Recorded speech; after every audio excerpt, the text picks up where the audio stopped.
আওয়ামী লীগ কখনোই বাংলাদেশের চিন্তা করে নাই। আওয়ামী লীগ কখনোই বাংলাদেশের মানুষের চিন্তা করে নাই। আপনি একটা জিনিস লক্ষ্য করেন, এই যে জুলাই অভ্যুত্থানে প্রায় 2000-এর ওপরে মানুষ হাসিনা খুন করছে, হাসিনা বাহিনী খুন করার পর দেশ থেকে বিতাড়িত হয়েছে। তাদের যদি বাংলাদেশের রাজনীতিতে কামব্যাক করা লাগে, তারা এগুলা অনুতপ্ত হইয়া তাদের পাপ মোচন কইরা ভালো কাজের মাধ্যমে, ভালো পরিবেশ সৃষ্টি করার মাধ্যমে বাংলাদেশের রাজনীতিতে ফিরে আসতে পারে। কিন্তু তারা আজ 1-1.5 বছরের মধ্যেই আমার জানা নাই যে কোনোটা ভালো কাজ যে তারা করছে। আমি দেখি নাই, সোশ্যাল মিডিয়া বলেন বা কারো মুখ থেকে শুনি নাই যে আওয়ামী লীগ এখনো পর্যন্ত একটা ভালো কাজ করছে।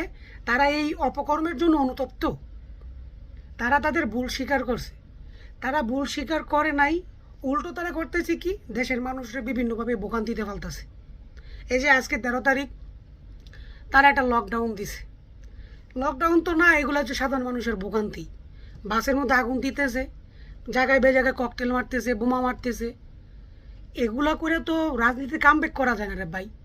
ভালো কিছু করার মাধ্যমে রাজনীতিতে কামব্যাক করা লাগবে। গতকালকে দেখলাম একটা বাসে আগুন দিছে, ওই বাসের মালিক হাউমাউ করে কান্না করতেছে। তার সারা জীবনের সঞ্চয়ের টাকায় সে বাসটা কিনছে, সেটার মধ্যে তোরা আগুন দিছস। এটার এই ক্ষতিপূরণের তার ভিতরে যে একটা অন্তরের যে একটা অভিশাপ, যার আত্মার যে একটা হায়, এই অভিশাপের তো তোরা বাঁচ পারবি। সাময়িক সময়ের লেগে মনে কর তোরা খুব ভালো জীবনযাপন করতেছস, একটা ককটেল মারা 10-15 হাজার টাকা পাইছস, একটা মিছিলে গিয়ে 5,000 টাকা পাইছস, ব্যানার ধরে 8,000 টাকা পাইছস। সাময়িক সময়ের জন্য ভালোভাবে চলতে পারবি, ভালো কদিন খাইতে পারবি।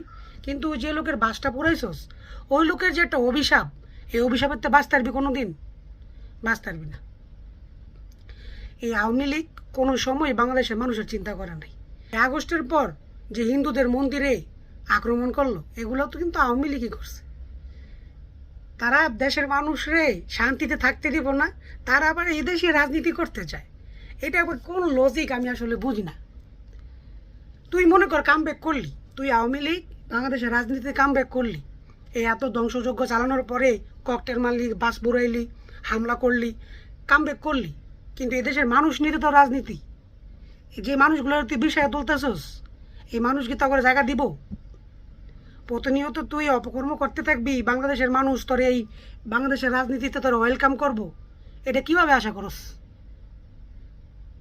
বাংলাদেশের রাজনীতিতে আসতে হইলে ভালো কিছু কইরা, নিজের ভুল স্বীকার কইরা, অনুতপ্ত হইয়া তারপর বাংলাদেশের রাজনীতিতে কামব্যাক করা লাগবে। সারা জীবন তো করছস